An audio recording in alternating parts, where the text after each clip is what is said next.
തെക്കൻ ഏഷ്യൻ രാഷ്ട്രീയ ഭൂപടത്തിൽ ഏറ്റവും അസ്ഥിരമായ ഒരു മേഖലയായി അഫ്ഗാൻ പാക് അതിർത്തി മാറിക്കഴിഞ്ഞു. കഴിഞ്ഞ കുറച്ച് ദിവസങ്ങളായി ഇരു രാജ്യങ്ങളും തമ്മിൽ നടക്കുന്ന വ്യോമാക്രമണങ്ങളും പ്രത്യാക്രമണങ്ങളും ഒരു പൂർണ്ണ തോതിലുള്ള യുദ്ധത്തിന്റെ വക്കിലേക്കാണ് മേഖലയെ എത്തിച്ചിരിക്കുന്നത്.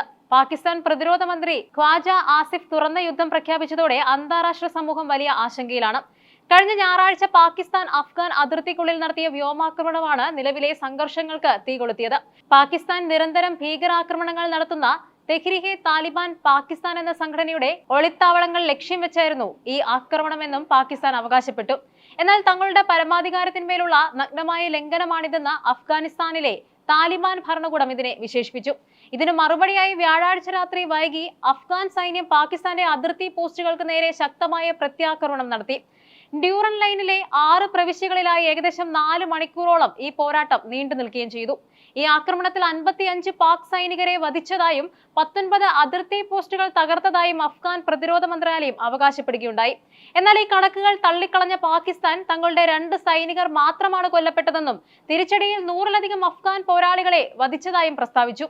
ഇന്ന് പുലർച്ചെ അഫ്ഗാൻ തലസ്ഥാനമായ കാബൂളിലും പ്രധാന നഗരമായ കാണ്ഡഹാറിലും പാകിസ്ഥാൻ വീണ്ടും ശക്തമായ വ്യോമാക്രമണം നടത്തി. കാബൂൾ, കാണ്ഡഹാർ, പക്തിയ പ്രവിശ്യകളിലെ ജനവാസ മേഖലകളിലും സൈനിക കേന്ദ്രങ്ങളിലും പാക് വിമാനങ്ങൾ ബോംബുകൾ വർഷിച്ചു. കാബൂളിൽ മാത്രം 3-ലധികം വലിയ സ്ഫോടനങ്ങൾ ഉണ്ടായതായാണ് അന്താരാഷ്ട്ര മാധ്യമങ്ങൾ റിപ്പോർട്ട് ചെയ്യുന്നത്.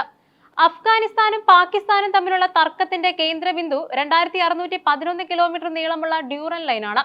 1893-ൽ ബ്രിട്ടീഷ് ഇന്ത്യയുടെ വിദേശകാര്യ സെക്രട്ടറി ആയിരുന്ന സർ മോർട്ടിമർ ഡ്യൂറന്റും അഫ്ഗാൻ അമീർ ആയിരുന്ന അബ്ദുൾ റഹ്മാൻ ഖാനും തമ്മിലുണ്ടാക്കിയ കരാറിലൂടെയാണ് ഈ അതിർത്തി നിശ്ചയിക്കപ്പെട്ടത്. എന്നാൽ ഈ അതിർത്തി രേഖയെ അഫ്ഗാനിസ്ഥാനിൽ ഒരിക്കലും പൂർണ്ണമായി അംഗീകരിച്ചിട്ടില്ല. പഷ്തൂൺ ഗോത്രവർഗക്കാരെ 2 രാജ്യങ്ങളിലായി വിഭജിക്കുന്ന ഒന്നാണ് ഈ മേഖലയെന്നാണ് അഫ്ഗാന്റെ വാദം. 1947-ൽ പാകിസ്ഥാൻ രൂപീകൃതമായപ്പോൾ മുതൽ ഈ അതിർത്തി തർക്കം നിലനിൽക്കുന്നുമുണ്ട്. താലിബാൻ ഭരണം പിടിച്ചെടുത്ത ശേഷവും ഈ നിലപാടിൽ മാറ്റം ഉണ്ടായില്ല എന്നത് പാകിസ്ഥാനെ ചൊടിപ്പിക്കുന്നുണ്ട്. പാകിസ്ഥാൻ നേരിടുന്ന ഏറ്റവും വലിയ സുരക്ഷാ ഭീഷണിയാണ് തെഹ്രീകെ താലിബാൻ പാകിസ്ഥാൻ. അഫ്ഗാൻ താലിബാന്റെ ആശയപരമായ പിൻബലമുള്ള ഈ സംഘടന പാകിസ്ഥാനിൽ ശരീഅത്ത് നിയമം നടപ്പിലാക്കണമെന്ന ലക്ഷ്യബോധത്തോടെയാണ് പ്രവർത്തിക്കുന്നത്. TTP ഭീകരർ അഫ്ഗാൻ മണ്ണ് ഉപയോഗിച്ച് പാകിസ്ഥാനിൽ ആക്രമണം നടത്തുന്നുവെന്നും അഫ്ഗാൻ ഭരണകൂടം ഇവർക്ക് ഒളിത്താവളങ്ങൾ ഒരുക്കുന്നുവെന്നുമാണ് പാകിസ്ഥാന്റെ പ്രധാന ആരോപണം. എന്നാൽ അഫ്ഗാനിസ്ഥാൻ ഈ ആരോപണങ്ങളെ ശക്തമായി നിഷേധിക്കുന്നുമുണ്ട്. സ്വന്തം രാജ്യത്തെ സുരക്ഷാ വീഴ്ചകൾ മറച്ചുവെക്കാൻ പാകിസ്ഥാൻ അഫ്ഗാനിസ്ഥാനെ പഴിചാരുകയാണെന്നാണ് താലിബാന്റെ പക്ഷം. ഈ തർക്കമാണ് ഇപ്പോൾ വ്യോമാക്രമണങ്ങളിലേക്ക് വഴിമാറിയിരിക്കുന്നത്.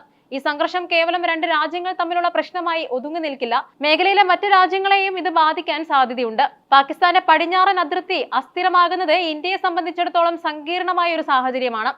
ഭീകരവാദത്തിനെതിരെയുള്ള പോരാട്ടം എന്ന നിലയിൽ പാകിസ്ഥാൻ ഇതിനെ ചിത്രീകരിക്കുമ്പോൾ താലിബാനുമായുള്ള നയതന്ത്ര ബന്ധം ഇന്ത്യക്ക് നിർണായകമാണ്. പാകിസ്ഥാനിലെ വലിയ നിക്ഷേപകരായ ചൈനയ്ക്ക് ഈ സംഘർഷം തലവേദനയാണ്. ചൈന പാകിസ്ഥാൻ ഇക്കണോമിക് കോറിഡോറിന്റെ സുരക്ഷയെ ഇത് ബാധിച്ചേക്കാം. താലിബാൻ ഭരണകൂടത്തെ അംഗീകരിക്കാത്ത അമേരിക്ക ഭീകരവാദ വിരുദ്ധ പോരാട്ടങ്ങളിൽ പാകിസ്ഥാനെ പിന്തുണയ്ക്കുന്നുണ്ടെങ്കിലും ഒരു വലിയ യുദ്ധം മേഖലയിൽ ഉണ്ടാകുന്നത് ആഗ്രഹിക്കുന്നില്ല. കാബൂളിലും കാണ്ഡഹാറിലും നടന്ന വ്യോമാക്രമണങ്ങൾ സാധാരണക്കാരായ ജനങ്ങളെ ഭീതിയിലാഴ്ത്തിയിരിക്കുകയാണ്. വർഷങ്ങളോളം നീണ്ട ആഭ്യന്തര യുദ്ധത്തിൽ നിന്നും സാമ്പത്തികമായി തകർന്നു നിൽക്കുന്ന അഫ്ഗാനിസ്ഥാന് മറ്റൊരു യുദ്ധം താങ്ങാനാവില്ല. അതിർത്തി കടന്നുള്ള ആക്രമണങ്ങളിൽ സ്ത്രീകൾക്കും കുട്ടികൾക്കും ജീവൻ നഷ്ടപ്പെടുന്നത് വലിയ മനുഷ്യാവകാശ പ്രതിസന്ധിയാണ് സൃഷ്ടിക്കുന്നത്. ഭക്ഷ്യക്ഷാമവും തൊഴിലില്ലായ്മയും രൂക്ഷമായ അഫ്ഗാനിൽ യുദ്ധം മൂലം അഭയാർത്ഥി പ്രവാഹം ഉണ്ടാകാനും സാധ്യതയുണ്ട്. പാകിസ്ഥാനിലാകട്ടെ സാമ്പത്തിക പ്രതിസന്ധി രൂക്ഷമായി തുടരുന്നതിനിടയിൽ പ്രതിരോധ ബജറ്റിൽ വൻ വർധനവ് വരുത്തേണ്ടി വരുന്നത് സാധാരണക്കാരെ കൂടുതൽ ദുരിതത്തിലാക്കും. അഫ്ഗാനിസ്ഥാനും പാകിസ്ഥാനും തമ്മിലുള്ള ബന്ധം ചരിത്രത്തിലെ ഏറ്റവും മോശമായ ഘട്ടത്തിലൂടെയാണ് കടന്നുപോകുന്നത്. സൈനിക ബലം ഉപയോഗിച്ച് പ്രശ്നം പരിഹരിക്കാൻ ശ്രമിക്കുന്നത് ഇരു രാജ്യങ്ങൾക്കും വലിയ നാശനഷ്ടങ്ങൾ മാത്രമേ വരുത്തിവെക്കൂ. അന്താരാഷ്ട്ര സമൂഹം, പ്രത്യേകിച്ചും ഐക്യരാഷ്ട്രസഭയും ഇസ്ലാമിക സഹകരണ സംഘടനയും അടിയന്തരമായി ഇടപെടേണ്ട സാഹചര്യമാണ് ഇവിടെ. തുറന്ന യുദ്ധം പ്രഖ്യാപിച്ച പാക് മന്ത്രിയുടെ പ്രസ്താവന പിൻവലിക്കണമെന്നും നയതന്ത്ര ചർച്ചകളിലൂടെ ഡ്യൂറൻ ലൈൻ സംബന്ധിച്ചും ഭീകരവാദ കേന്ദ്രങ്ങൾ സംബന്ധിച്ചും ധാരണയിലെത്തണമെന്നുമാണ് സമാധാനകാംക്ഷികൾ ആഗ്രഹിക്കുന്നത്. ഇല്ലെങ്കിൽ തെക്കൻ ഏഷ്യയിൽ മറ്റൊരു വൻ യുദ്ധത്തിന് ലോകം സാക്ഷ്യം വഹിക്കേണ്ടി വരും.